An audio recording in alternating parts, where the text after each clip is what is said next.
আজ মঙ্গলবারে লাঞ্চে আমার কী রয়েছে চলো সেটাই তোমাদের সাথে শেয়ার করি।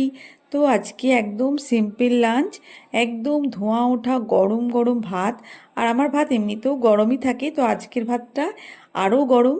তার সাথে একটুখানি কাগজি লেবু কাঁচা লঙ্কা নিয়ে নিয়েছি, আর একটুখানি পেঁয়াজ নিলাম। আর আজকে শুকনো লঙ্কাকে তেলে ভেজে আলু সেদ্ধটা মেখেছি। তার সাথে নিয়ে নিলাম ভেন্ডি ভাজা। তো আমার মেয়ে একটু ভাজাভুজি না হলে ও খেতে চায় না, সেই জন্যই একটু ভেন্ডি ভেজে দিলাম ওকে, নালে ভেবেছিলাম ভেন্ডিটা সেদ্ধই করব। তো একটু ভেন্ডি ভেজে নিলাম। তার সাথে এই যে টমেটো সেদ্ধ, এটাও আমি কাঁচা লঙ্কা সর্ষের তেল আর নুন দিয়ে মেখেছি, সামান্য চিনি দিয়েছি।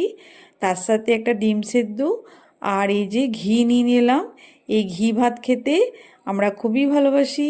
সামান্য নুন নিচ্ছি যেহেতু ঘি নিয়েছি। তো কেমন লাগলো আমার মঙ্গলবারের সিম্পল লাঞ্চ থালি। শুভ দুপুর বন্ধুরা, সবাই ভালো থেকো, সবারই দিন খুব ভালোভাবে কাটুক। কাল আবার দেখা হবে। তো আজকে মঙ্গলবারের সিম্পল লাঞ্চ থালিটা তোমাদের কেমন লাগলো অবশ্যই কমেন্ট করে জানিও।